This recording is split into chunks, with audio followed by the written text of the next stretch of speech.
If you ask a standard large language model to count the number of RS in the word strawberry, there's a very good chance it will fail completely. Oh, absolutely. I mean, it might tell you there are 2. It might confidently tell you there are 4. And the reason for that failure is rooted deeply in how tokenization works, right? Right, yeah. It effectively blinds the model to the character-level spelling of the word. Exactly. Yet this very week, an unreleased AI model just advanced a solution to the Riemann hypothesis. Which is just wild to think about. It really is. I mean, we are talking about a mathematical problem that has stumped the most brilliant human geniuses for over a century. So how is the fundamental architecture of artificial intelligence, both, incredibly stupid at basic string manipulation and historically brilliant at advanced number theory? It is the ultimate paradox of where the technology currently sits, honestly. Yeah. We are looking at systems that possess superhuman structural reasoning while still suffering from these really bizarre subhuman mechanical quirks. Well, welcome to the deep dive. If you're a data scientist tasked with actually building and deploying these models today, you know exactly the paradox we are talking about. You live it every day. You really do. You live the frustration of trying to get a retrieval augmented generation pipeline to just return a consistently formatted JSON object. Which is always a nightmare. Right. And simultaneously, you're reading white papers about models mapping the physical universe. Yeah, the juxtaposition is crazy. So this week, specifically the week of August 10th to August 16th, 2026, it feels like the ceiling didn't just lift. I mean, it shattered. Completely shattered. We have a massive stack of sources to get through today. We really do. We have fresh, profound research spanning Microsoft Research, DeepMind, Anthropic, Hugging Face, LMSYS, a massive deluge of ArcSiv papers, and benchmark reports from the South China Morning Post. So our mission today is to break down this absolute avalanche of AI advancements specifically for you, the data scientist sitting at the terminal. Because you need to know how this actually works. Exactly. We're going to track this from frontier science breakthroughs, where AI is navigating deterministic physical realities all the way down to the exact production architectures you can pull from GitHub and deploy to your clusters tomorrow. We're skipping the superficial summaries and getting deep into the actual architecture. Which is necessary, because the fundamental nature of what these systems are doing has shifted. And I can see the studio backdrop behind you has already changed to reflect that shift. Oh, yeah, it has. For those listening on audio, the background is currently this abstract, glowing mathematical grid, and it seamlessly transitions into a massive, heavily cabled server rack. It perfectly illustrates the bridge we are building today, between pure theoretical math and actual physical compute. Okay, let's unpack this. Before we get into the nuts and bolts of SGLang deployments or speculative decoding, we really have to look at the frontier. We have to look at Anthropic. Yeah, Anthropic's unreleased research version of Claude represents a total paradigm shift in latent space reasoning. The claim in the research update is that this new version of Claude has made massive strides on the Riemann hypothesis. Right. And for anyone who hasn't been in an advanced number theory seminar recently, the Riemann hypothesis is one of the Clay Mathematics Institute's Millennium Prize problems. It's the big one. It is. It deals with the distribution of prime numbers. Specifically, it predicts that all non-trivial zeros of the Riemann zeta function lie on a critical line where the real part of the complex number is exactly 1/2. Which sounds incredibly dense, but it's not just a hard math problem. It's the foundational bedrock for modern cryptography and number theory. And the specific breakthrough noted in the source is that Claude improved the long-standing lower bound for the fraction of zeros of the Riemann zeta function that satisfy the hypothesis. Right, so human mathematicians had the bound at 41.6%. Right. But Claude's research iteration pushed that to 67.2%. So my immediate pushback here structurally is how this is even possible without the model just, hallucinating numbers. It's a fair question. Because we know that standard autoregressive models are probabilistic. They are doing pattern matching over their training data, minimizing the cross-entropy loss to predict the next token. Yeah, they're basically guessing what comes next. Right. So if the answer to the Riemann bound isn't in the training data because humanity hasn't discovered it yet, how is a language model writing a new chapter in human mathematics? What's fascinating here is the transition from probabilistic semantic guessing to rigorous latent reasoning. Okay, explain that. Well, in a traditional LLM, predicting the next token is a surface-level semantic operation. But when Claude tackles a novel mathematical proof, it isn't relying on semantic proximity. So it's not just looking for words that usually go together. Exactly. It is utilizing its latent space to navigate a complex logical state space. It is actually searching through a tree of mathematical operations. Oh, wow. So instead of just looking for the next word that sounds right, it is generating intermediate logical steps, applying mathematical axioms, and verifying constraints. Yes, and crucially, it is backtracking if it hits a contradiction. Wait, really?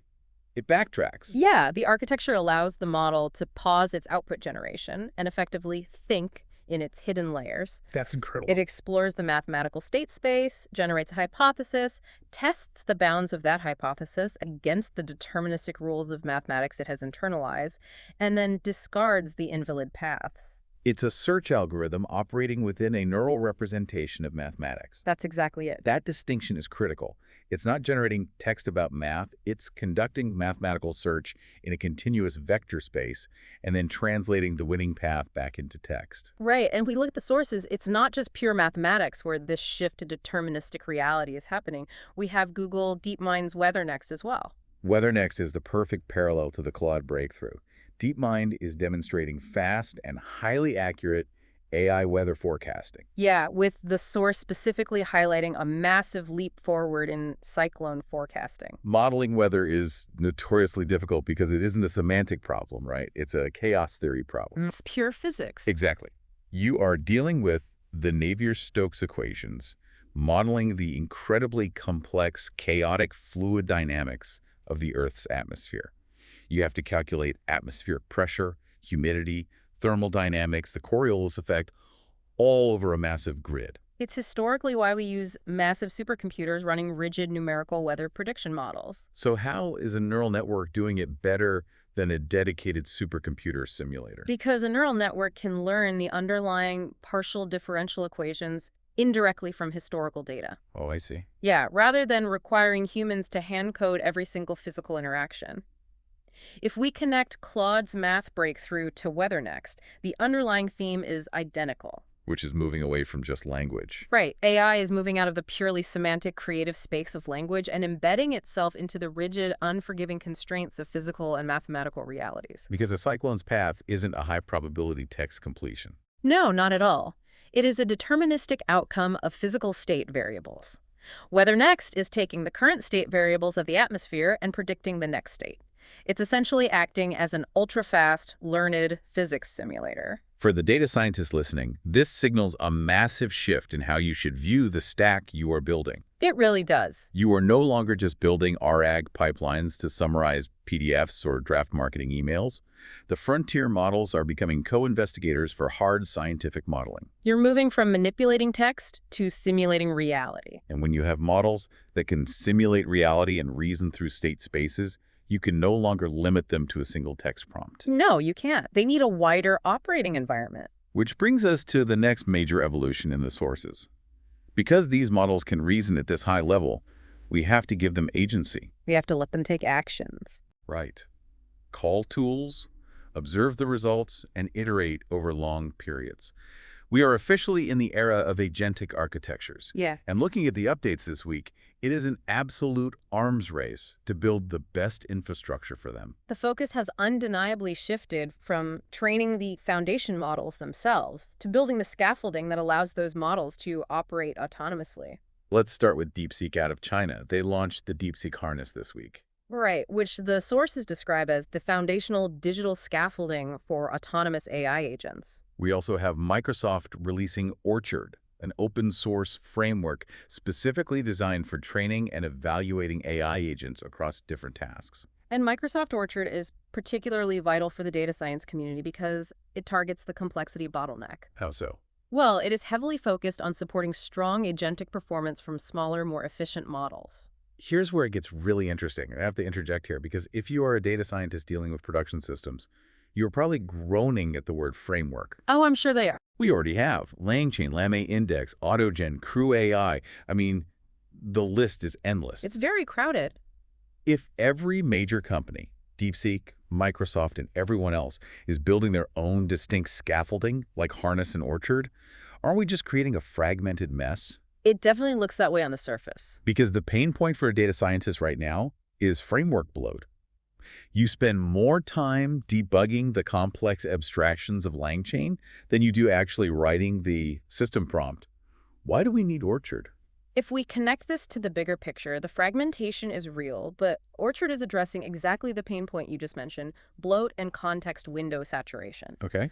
Early frameworks tried to do everything by heavily prompting massive models. They would inject pages of instructions about how to use tools, how to format output, how to think. Right, the system prompts were just massive. Exactly, which consumed the context window and drove up API costs astronomically. Orchard takes a different approach. It provides a standardized execution environment and memory management system at the system level rather than the prompt level. So instead of telling the model in the prompt, here is how you use a Python REPL. The framework inherently handles the execution and feeds the pure result back into the model's context. Yes. And by abstracting the complex piping, the state management, the tool execution, the error handling Orchard allows you to plug in a much smaller open source model. Ah, I see. Because the model doesn't have to carry the cognitive load of managing its own scaffolding, a small 8 billion parameter model can achieve the planning and tool use performance that previously required a trillion parameter frontier model. That makes total sense. You shrink the model by moving the operational logic into the framework. But how capable are these agents getting in highly dynamic environment? They're getting incredibly capable. Let's look at the report from the South China Morning Post regarding Zhipu's new GLM 5.3 model. The SCMP reports Zhipu launched this to gain a Mythos-level edge in cyber defense. Right. And according to their claims, GLM 5.3 beat Anthropic's Mythos 5 and OpenAI's GPT 5.6 on the CyberGym benchmark. Now, we always note that benchmark claims in the press represent factual assertions made by the organizations at a specific point in time. We're not endorsing the leaderboard ranking itself. Of course.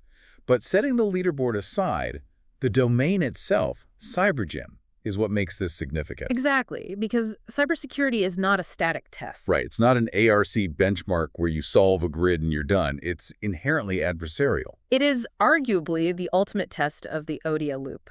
Observe, orient, decide, act. For an artificial agent, that is the holy grail.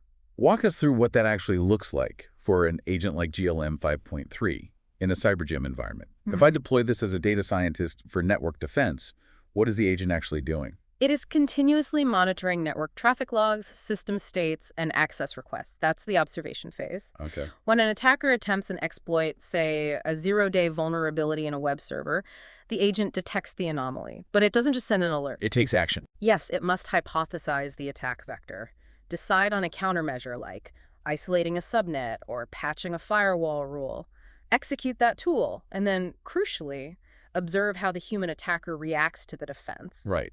The attacker pivots, and the agent has to pivot with them. It's a continuous, stateful loop of reinforcement learning from environment feedback. Exactly. When a model successfully navigates CyberGym, it proves that the agentic scaffolding can handle massive environmental uncertainty.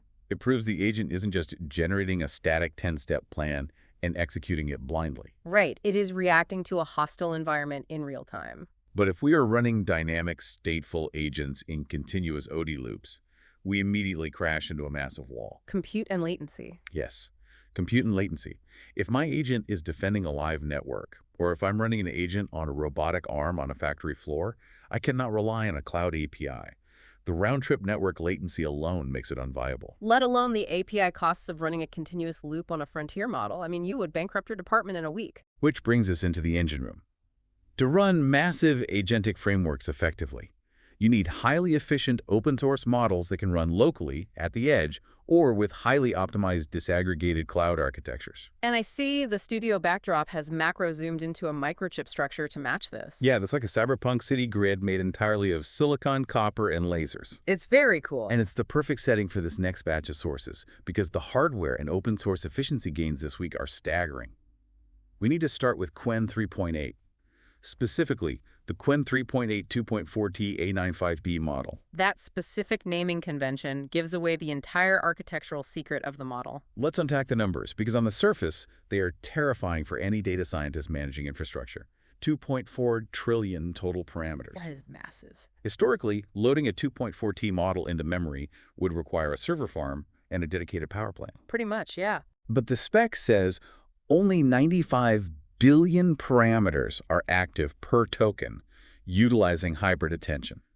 To use an analogy, it's like having a sprawling national library with millions of books, but instead of illuminating the entire building. A system dynamically turns on the lights in only the specific aisle you are walking down. Exactly, leaving the rest powered off. That library analogy perfectly illustrates the core philosophy of a sparse mixture of experts, or MoE architecture. Right. But let's dive into the hard architecture of how Qwen 3.8 actually achieves that. Let's do it. Walk us through the routing mechanism. How does it isolate the compute to just 95 billion parameters? Well, in a traditional dense model, say a standard 70 billion parameter transformer, every single parameter is activated for every single token process. So doing the math for everything, every time. Yes, the math is computed across the entire network, whether the token is the word "the" or a complex piece of Python code. It is computationally exhausting. In a sparse mixture of experts model, the feed-forward neural network layers are divided into numerous distinct subnetworks, which we call experts. So you partition the knowledge. Yes. And before a token reaches these experts, it passes through a router network. Okay, a router. This router uses a softmax function to calculate a probability distribution across all the available experts. It analyzes the token's vector representation and decides this token requires the coding expert and the logic expert, and routes the token exclusively to those specific subnetworks. But if you are routing tokens dynamically, how do you prevent what's called expert routing collapse? Yes. Because this is a huge issue in MoE training where the router gets lazy and just starts sending every single token to the same two experts because they got slightly better early in training. And that leaves the other 2.3 trillion parameters effectively dead and untrained. That is the defining challenge of scaling Mo to 2.4 trillion parameters. Qwen 3.8 prevents this by implementing a highly sophisticated auxiliary loss function during training. How does that work? This load balancing loss mathematically penalizes the router if the distribution of tokens across the experts becomes too skewed. So it forces it to diversify? Exactly.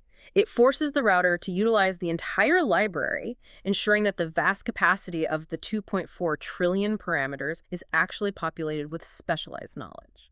Okay, so the router is balancing the load, and only 95 billion parameters are actively computing the math for any given token. That solves the compute bottleneck. It does. But it doesn't solve the memory wall. No, not at all. Because as a data scientist provisioning cloud instances, even if only 95B parameters are active, I still have to hold all 2.4 trillion parameters in VRAM so the router can access them instantly. Right. The weights still have to be loaded. And even with FP8 quantization, we were talking about roughly 2.4 terabytes of VRAM. You cannot fit that on a single server node. You absolutely cannot. Serving Qwen 3.8 requires extensive tensor parallelism and pipeline parallelism distributed across a massive GPU cluster. So it's definitely not something you run on a laptop. No, it is not an edge model. It is the centralized, hyper-intelligent brain of an operation. It gives you the intelligence of a 2 trillion parameter behemoth with the inference speed and latency of a 95 billion parameter model. But what if I need true edge computing?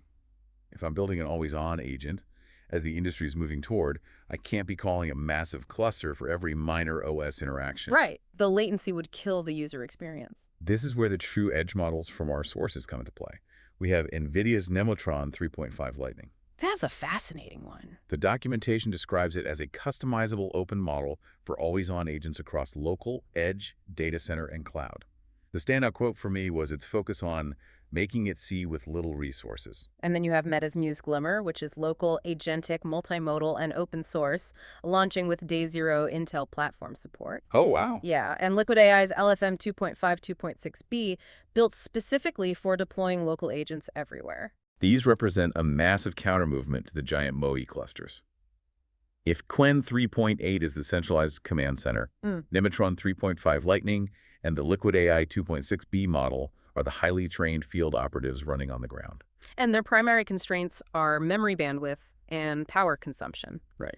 If you have an agent continuously monitoring a system log or acting as an ever-present assistant on a laptop, it has to run in the background without draining the battery or consuming all the system RAM. Exactly. By utilizing advanced post-training quantization, bringing the weights down to N4 or even lower data scientists can deploy these models entirely on consumer-grade hardware. Which fundamentally alters product design. Yeah. You can build local agent swarms that maintain absolute data privacy, because the data never leaves the device. And you achieve zero network latency. Right. But this introduces a massive new problem space. If an agent is running locally on your device or embedded in a drone or a robotic arm, it has to interact with the real physical world. It cannot just parse text. It requires spatial and multimodal reasoning. The physical reality of a room is not a sequence of semantic tokens. Exactly. And looking at the sources, Microsoft is heavily focused on solving this gap. They released a new benchmark called MindTopo. Which is really interesting. Yeah, it tests how an AI understands topological relationships. The specific examples they evaluate are understanding a path, a fence, and a knot. Okay. They also released CareX, which is a radiology vision language model utilizing auxiliary supervision, reward-aligned learning, and tool-augmented measurement. Both of these developments are aimed at grounding AI in physical dimensional reality. Let's push back on the current state of vision language models, or VLMs, though. Historically, VLMs are glorified pattern matchers. They are. If you ask a standard VLM which object is behind another object in a cluttered 3D space, it frequently hallucinates. Because it lacks basic physical intuition. Right, it's just analyzing 2D pixel arrangements. So when MindTopo tests an AI on a knot, can the AI actually simulate that knot in 3D space? Or is it just guessing based on the visual texture of intertwined rope from its training data? This raises an important question, and it's the exact problem MindTopo is designed to expose. Okay, how so? Recognizing the texture of rope is simple visual classification, but topology is the mathematical study of the properties that are preserved through deformations, twistings, and stretchings of objects. Topology is about connectivity, boundaries, and continuity. Like understanding that a fence creates a strict boundary between an inside and an outside, and physically, you cannot navigate an agent from the inside to the outside without an intersection event with the fence. Yes, exactly. Or understanding a path as a traversable route, avoiding obstacles. A knot is essentially a complex self-intersecting curve in 3D space. Right.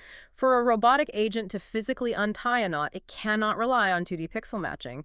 It must maintain a continuous, coherent 3D volumetric model of that rope within its latent space. So it has to model the physical reality. It has to effectively run a physics simulation to understand which loop is layered over the other. MindTopo forces the model to prove it possesses this spatial physics engine rather than just memorizing visual textures. That is a massive leap from standard image recognition. Yeah. And how does that rigorous physical grounding tie into CareX in the radiology space? Well, consider the workflow of a radiologist. They do not merely look at a scan and generate a semantic description like Clyde pixels in the upper left. No, they need precise measurements. They perform spatial reasoning. They measure the diameter of a nodule, assess the precise angle of a bone fracture, and determine the spatial relationship of a tumor to surrounding vital organs. They are quantifying the physical space, not just describing it. Precisely, and CareX is explicitly architected for this quantification. It utilizes tool-augmented measurement. What does that mean in practice? During its generation phase, the model doesn't just output text tokens. It outputs coordinate vectors to draw segmentation masks and bounding boxes. It is actively using measurement tools within the 2D and 3D image space to ground its predictions. And the source mentions auxiliary supervision and reward-aligned learning. I assume that means during training, the loss function isn't just grading the text report, but strictly grading the mathematical accuracy of those measurements. Yes, that's exactly it. Mm-hmm. The auxiliary supervision forces the model to learn the explicit mapping between the visual features and the physical measurements. That makes a lot of sense. It aligns the model's outputs not just to human language preferences, but to calibrated clinical reality. It is the transition from a VLM describing a picture to a VLM measuring physical reality. Which brings us to the core engineering question. How are we achieving these leaps? The how is always the fun part. It really is. Oh. How is a tiny 2.6 billion parameter model acting as an autonomous agent? How is an AI simulating 3D topology for knots or solving the Riemann hypothesis bounds? To understand the underlying mechanics, we have to look at the bleeding-edge academic frontier. We need to dive into the Archive papers released this week. The academic papers from this week are arguably the most revealing part of our sources because they show the architectural blueprints of where the industry is heading over the next 6 months. We have 3 standout papers to dissect. First, BDHCQ. The authors describe it as a tiny 150 million parameter reasoning model. Tiny is an understatement. Yeah, it really is. It utilizes recurrent latent reasoning and in-context learning. The paper claims it achieves a new cost-accuracy frontier on the ARC-AGI-1 benchmark. Okay. Next is Playworld, a benchmark for interactive video world models, evaluating multimodal agents pursuing long-horizon objectives, focusing on geometry consistency. That ties right back into topology. It does. And finally, Spark to Paper, an end-to-end research paper generation framework that treats writing as a composable skill by separating planning from reporting and using strict integrity checks. Let's start with BDHCQ because it fundamentally challenges the scale is all you need dogma that has driven the industry for the last 3 years. The numbers here are genuinely shocking. 150 million parameters is microscopic. Yeah. In today's landscape, it's almost nothing. A standard smartwatch has enough compute overhead to run a 150 million parameter model. How is an architecture that small competing on the ARC-AGI-1 benchmark? It's all in the architecture. For the listeners, the Abstraction and Reasoning Corpus, or ARC, is notoriously brutal. It is designed to resist memorization and test pure, fluid, general intelligence. It's not a trivia test. Exactly. The model is given a few visual grid examples demonstrating a novel logical rule, and it has to apply that rule to a new grid. Giant frontier-class models struggle heavily with ARC. So how is a smartwatch-sized model pulling this off? The breakthrough is the recurrent latent reasoning architecture. It is a fundamental departure from the fixed-depth feed-forward process of standard transformers. Let's get into the weeds here. How does the architecture actually loop the logic without degrading the context? Well, in a standard transformer, computation depth is physically hard-coded by the layer count. Right. If you train a 32-layer model, the token embeddings pass through exactly 32 layers of self-attention and feed-forward networks, and then the model is forced to output a prediction.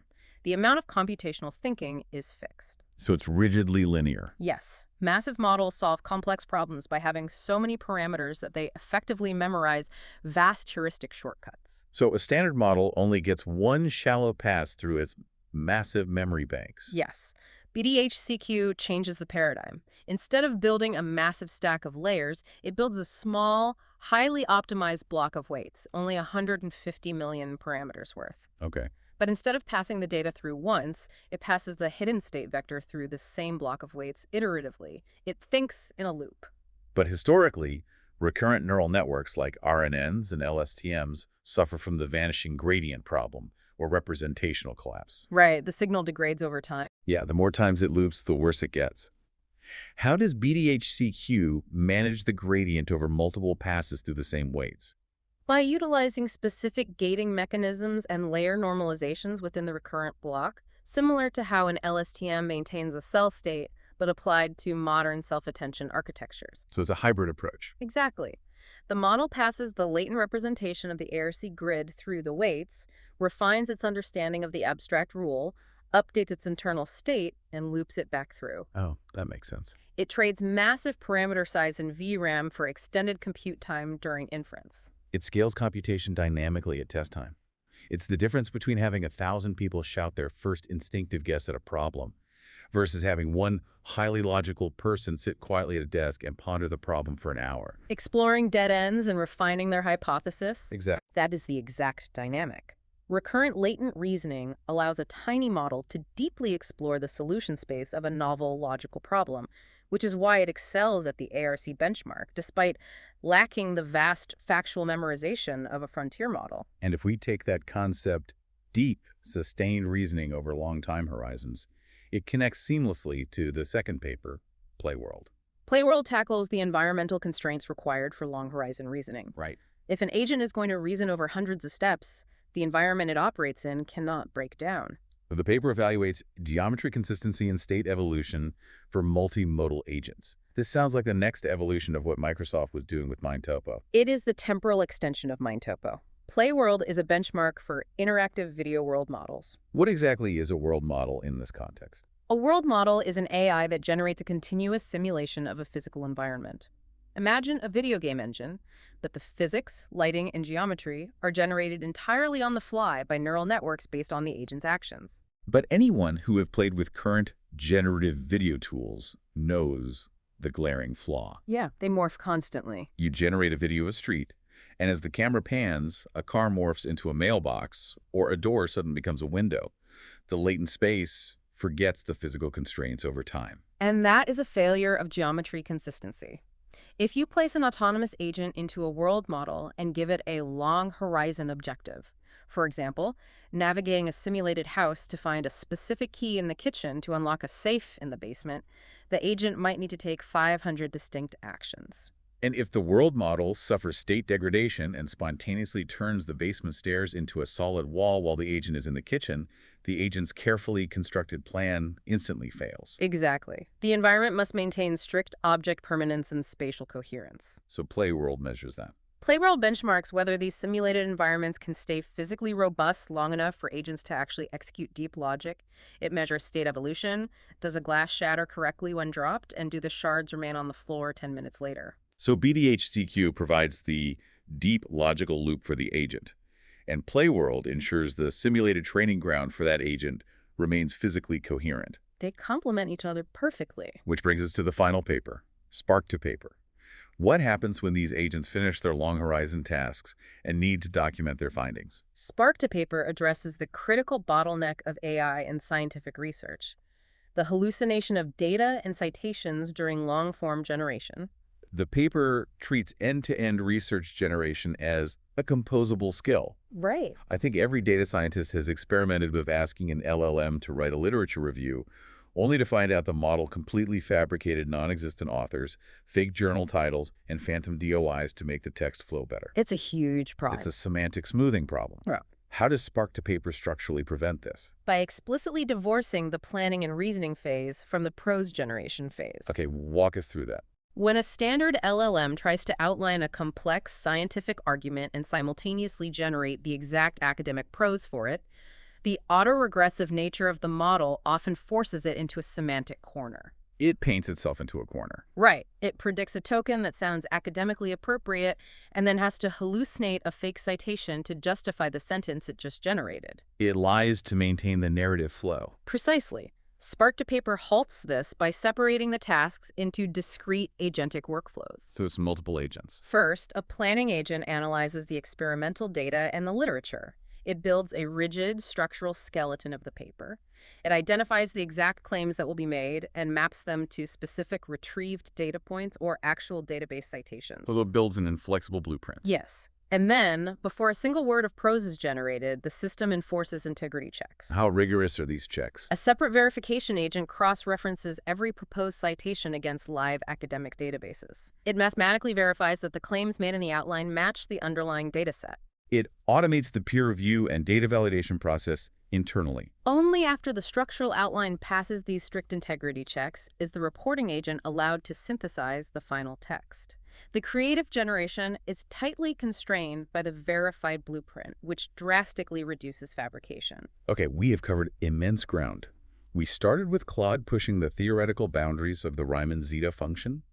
We dissected the routing mechanisms of the 2.4 trillion parameter Qwen 3.8 MOE. We did a lot of math today. We really did. We looked at MindTupo forcing VLMs to understand 3D knots, and we just broke down the academic frontiers of recurrent latent reasoning and automated scientific reporting. But for the data scientists listening, theory only matters when it meets infrastructure. Exactly. We have reached the most critical part of this deep dive.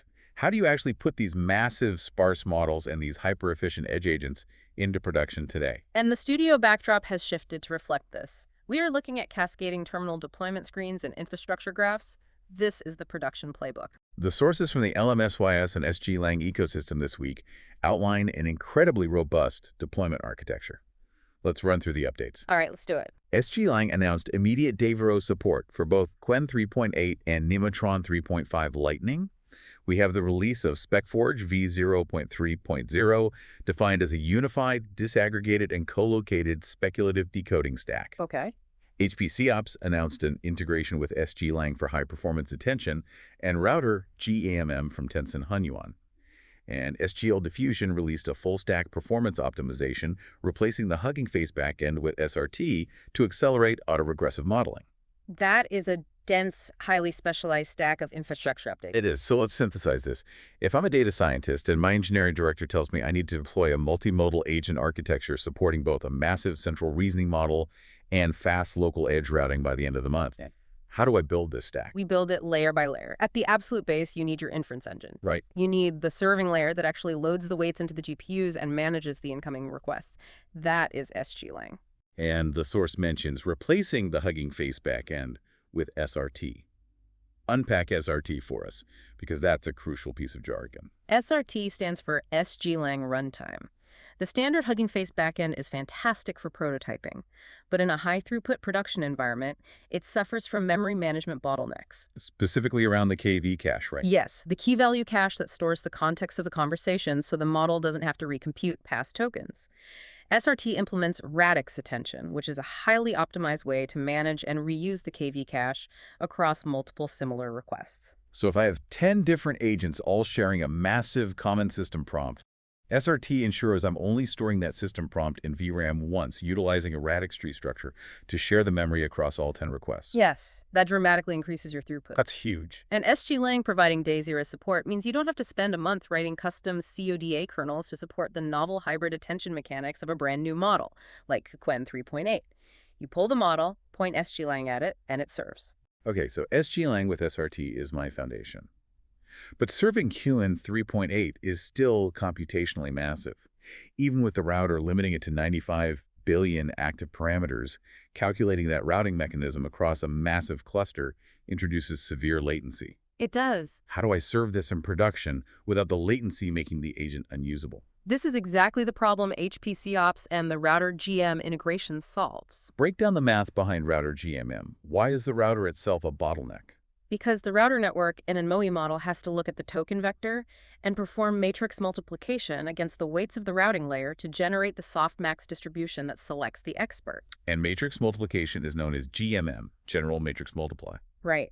When you have a massive batch size of tokens coming in from hundreds of concurrent users, calculating the GMM for the router before you even calculate the GMM for the actual transformer layers creates a massive traffic jam on the GPU cores. The traffic cop is causing the traffic jam. Exactly. Tencent Hunyuan developed highly optimized low-level operators specifically for this routing GMM calculation. Okay. By integrating these HPC ops optimizations into SGLang, the matrix math for the router is accelerated at the hardware level, clearing the traffic jam and allowing the MOE architecture to achieve its theoretical efficiency in real-world deployment. Okay, so HPC Ops makes my massive Qwen MOE model economically viable to route. But what if my agent requires pure real-time speed? Speed is everything for interactive agents. If my agent is interacting via voice or reacting to live cyber threats on CyberGym, I need the tokens generated instantly.